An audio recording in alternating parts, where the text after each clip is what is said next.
And this morning, I had a bad day today. I'm going to do my best, okay? I'm going to do my best. It's a little raw. I wish I'd had a couple days to process this, but I will do my best. There is, it's a miracle we're here tonight. I think if we had kind of called the show off, everyone in the room would have understood, because we lost a true titan of pop culture today, a wonderful human being, and for one of us, a good friend. Adam West, TV's Batman, passed away last night, and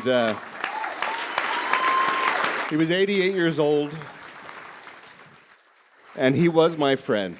And I was lucky to have met my childhood hero about 20 years ago. And that meeting led to a long-lasting friendship that we had up until his passing. And it was one of the real joys of my life to spend time with him and to be his friend, because Adam West, you have to understand, for me, was, other than my parents, probably one of the most influential grown-ups for me growing up. Because from the age of 2 on, he was ever present in my life. He taught me how to do right from wrong, and he was my hero. And then as I got older and wanted to get into performing, I started to grow up and appreciate his work on that series, how funny he was, and the bits that he was doing, how subtle his work was on that show, and how funny and talented he was as a performer. So I began to appreciate him on a whole nother level. But he was a constant in my life. He was always there. And then, as I mentioned, I met him in the late 1990s. And at that time, I was pretty much just a fan. And I think he appreciated the fact that I was an enormous fan of his work and the series. And when I started working on the radio, I would often talk about him, and he and his manager appreciated the fact that I kept his name alive in a town where a lot of people had forgotten about Adam West. He was a guy who got kicked in the teeth by show business. He was on top of the world when he was on the hottest series on television in the 60s, and when that all went away, nobody wanted to hire the guy. Nobody wanted to talk about him. And I was a person who constantly talked about him and sung his praises on the radio, and he and his manager always appreciated that. So that was the initial beginning of our relationship. But then we got a chance to work together in the early 2000s. There was a network called TV Land that was doing a series of mockumentaries about celebrities. And they asked me if I would be interested in doing a show with Adam West where I would play a fan who was obsessed with Adam West. And I said, I'm just not that good an actor. And the premise was that I was obsessed with Adam West, and I made a wager with him that whatever he wanted to do, any sporting event that he would want to battle me in, if I won, I would put on the Batman cowl one last time, and we would take a picture together. That was the premise. It was a flimsy premise of a not very good show. But it put me and Adam together for the first time ever working side by side. And the show was entirely improvised. It was a mockumentary, kind of like a Spinal Tap kind of thing, where Adam and I, it was up to us to kind of make up our own stuff. And for the first time ever, we were peers. We were working together. And for 3 days, we worked together side by side, and I got a brand new appreciation of this man. How much he loved the process, how much he loved working, how much he loved other performers, and how he would take other people under his wing and help them and be so kind and so warm. And he was with me. And those 3 days changed our relationship. We became friends on a whole nother level because we started to make each other laugh. And Adam loved to laugh, and he loved to make other people laugh. And that was the basis of all the joy that he found in life, was other people's joy from his work. If he met fans of The Batman Show or Family Guy, that lit him up when he knew that he was making someone feel better with what he did. This show hasn't been on, I don't think, since 2005 or whatever, this mockumentary that we did. But I wanted to show a little clip of him and I working together. And the premise is it's a fishing competition. Whoever catches the most fish wins the bet. And as I mentioned, we just shot for 3 days and we just improvised together. And this is where we first started becoming fast friends. So here's a little clip from that show. Hey, Adam, nice purse. They sell men's clothes where you bought that? My daughter made Dad Ralph. Your daughter should be carrying that. I'm going to carry it always. My dad is going to be very focused, and he's going to keep his eye on the ball and really try to beat Ralph. I don't think Ralph has any idea what he's in for, honestly. Check this out, Garman. Look. Still haven't caught a fish yet? No, I still haven't caught one. Neither of you. I don't think you understand the kind of pressure I'm under trying to win the most important challenge of my life. How come the kid's got a fish and you don't, Ralph? Quit showing off, kid.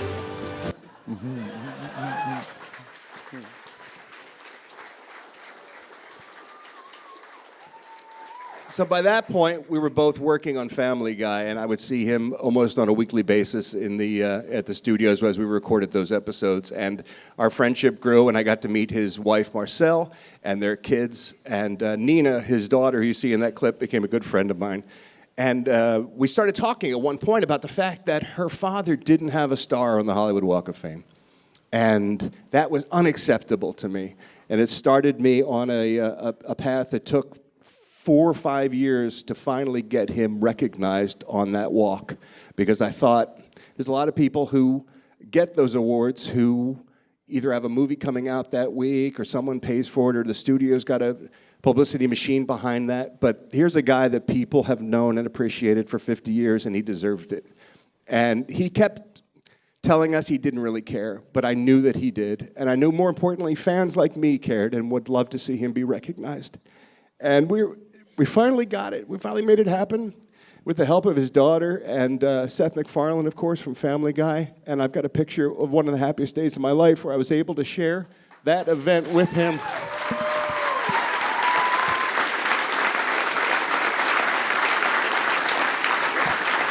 He was so thrilled.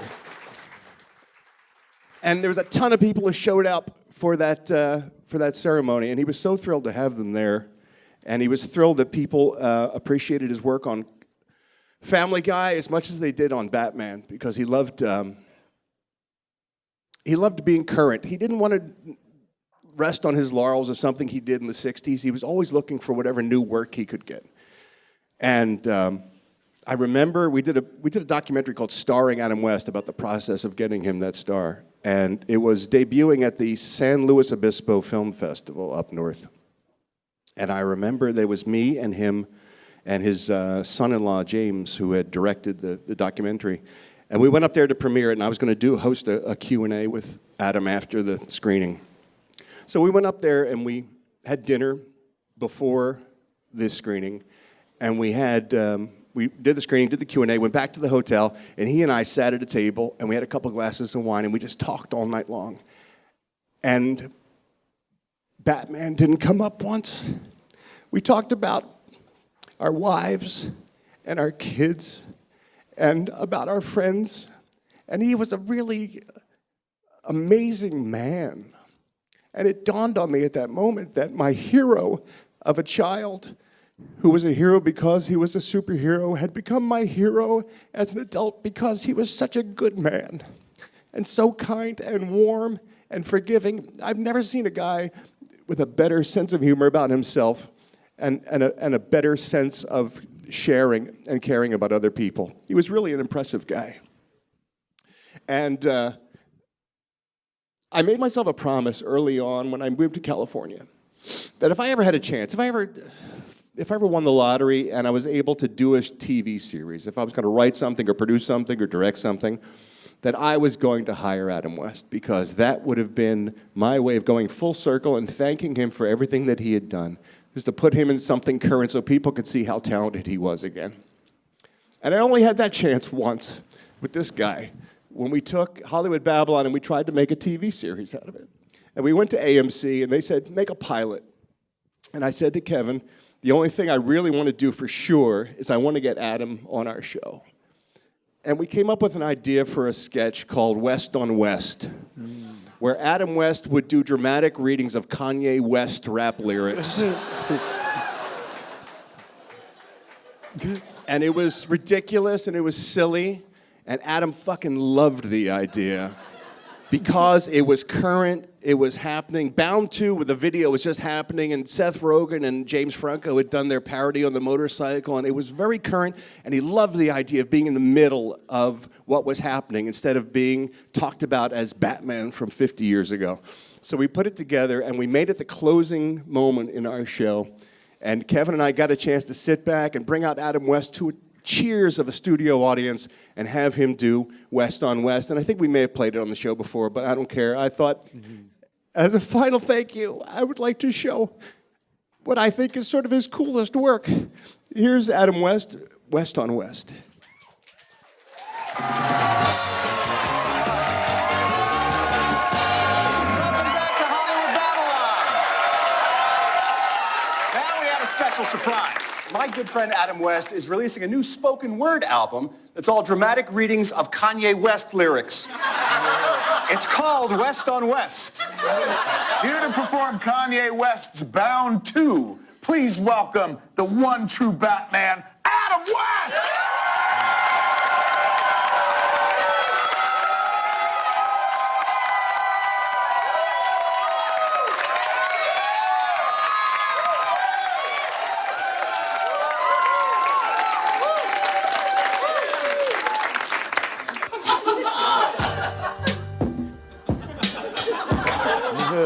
Hey, you remember where we first met?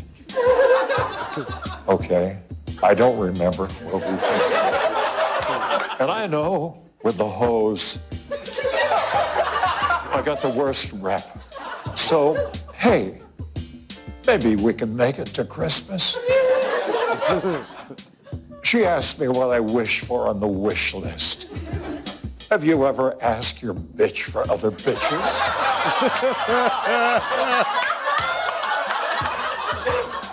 Maybe we could still make it to the church steps. But first, you go and remember how to forget. After all these long-ass verses, I'm tired. You tired? And Jesus wept.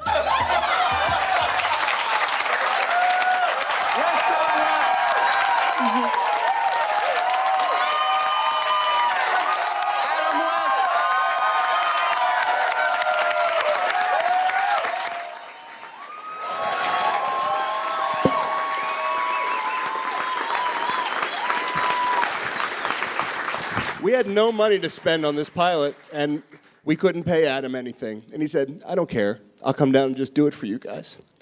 And he loved Kevin, too. And I don't want to make it all about me, because he did. He loved you. Sorry.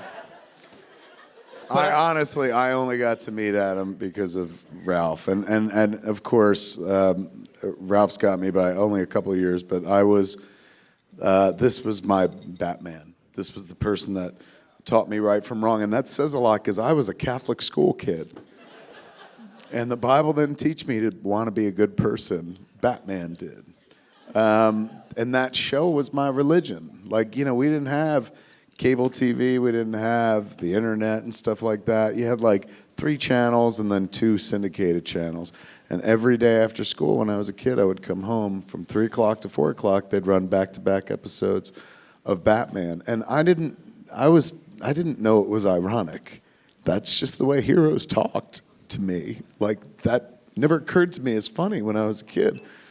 And then years later, when I was doing the Fat Man on Batman podcast, I got to have him on the show. And I got to tell him twice in person what a giant he was for me, the guy who kind of set my morality barometer. But you honestly, like, you go beyond fandom, sir. Like, the man inspired you, and you could not pay your master back for all your master had done for you. So what you did was you reached into the heavens and you literally pulled down a star for him while he was here. So many people, you know, will trip over themselves when somebody's gone. But you did it while he was here. He got to be there. He got to see him live forever on Hollywood Boulevard, and that shit mattered to him. He was a creature of the industry. He loved acting. He loved being out here. And you immortalized him, man. You weren't just a fan, you were a giant friend.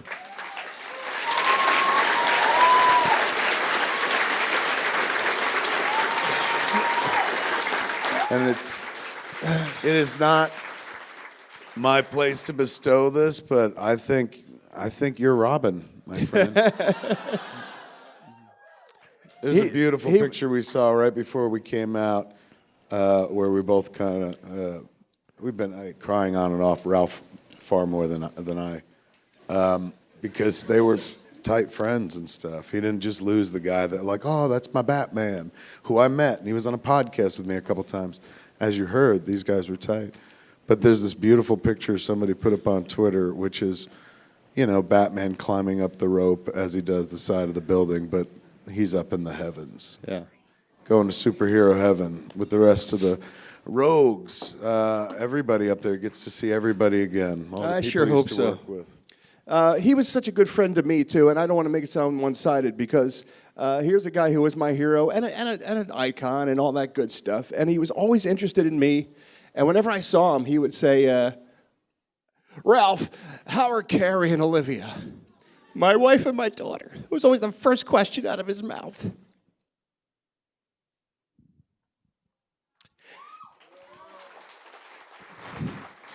And when we did that pilot, weeks went by, and he hadn't heard anything, and he sent me an email, and he said, Ralph, what's going on with Hollywood Babble-On? And by then, we had found out that AMC had decided not to go forward with the project. And this guy was a gentleman, by the way, Adam West, the consummate gentleman. Never heard a dirty word out of his mouth. I wrote him back and I said, Adam, thanks so much for doing what you did. It meant the world to us. Sadly, we're not moving forward with the project. AMC has passed. And he wrote back with a one-sentence response. He said, fuck AMC. It's my favorite email I've ever gotten from anyone. He was Batman to a lot of people, and it would be remiss of us not to play a little piece of him from that TV series.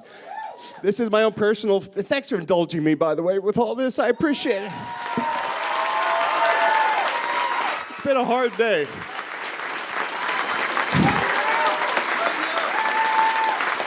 You did it. You did it. We're almost there. Almost there. This is my personal favorite bit of business he ever did, because it was him on his own. Burt Ward does a little acting next to him, but not that much. It's a scene from season 2 when Mr. Freeze is demanding that Bruce Wayne pay the ransom for a noted scientist, and Batman has to deliver that ransom.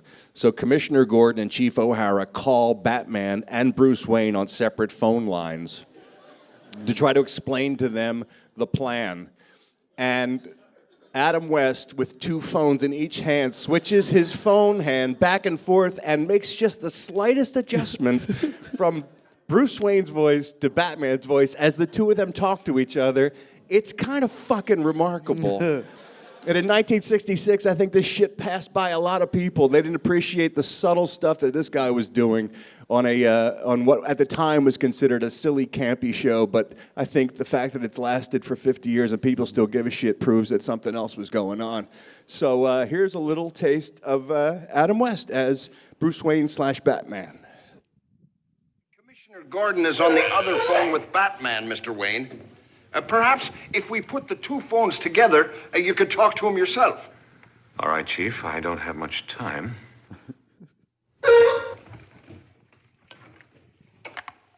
Batman? Yes, Mr. Wayne. Have you heard Mr. Freeze's scurrilous demands? Just briefly.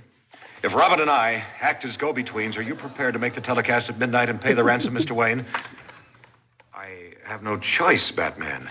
Then may I suggest you tape the broadcast from the commissioner's office an hour earlier, and we will have a dummy package of money. A dummy package of money? That sounds risky. Risk is our business, Mr. Wayne. Of course. And I have the same faith in you that all of Gotham City has. I hope Robin and I are deserving of that faith. I'll make the necessary arrangements and meet you at the commissioner's office at 11. Fine. Did you get all that, Commissioner? Indeed I did, Batman. We'll set up the tape telecast and have the dummy package of money waiting. See you at 11 tonight.